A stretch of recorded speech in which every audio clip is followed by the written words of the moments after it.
Ormanda tarih, ruhunda güneş. Yeşilin huzuru, kırmızının kanı. Yazalım bugün yeniden destanı.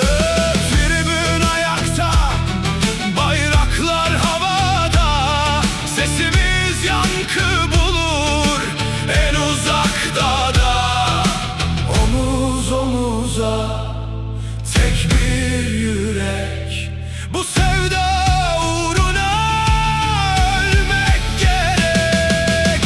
Haydi bastır durma bağır, bu forma aşkı dünyayı çağır. Yeşil kırmızı şanımız parlar, şampiyonluk bize ancak yakışır. Haydi bastır ses ver şimdi, bu şehir seninle yeniden diri. Adını kazıdık biz göklere, zafer bizimdir hep birlikte.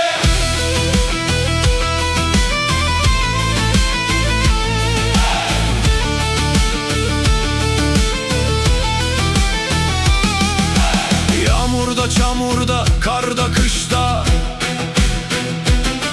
vazgeçmek yok asla tek bir bakışta. Her deplasman bize ana kucağı evdir.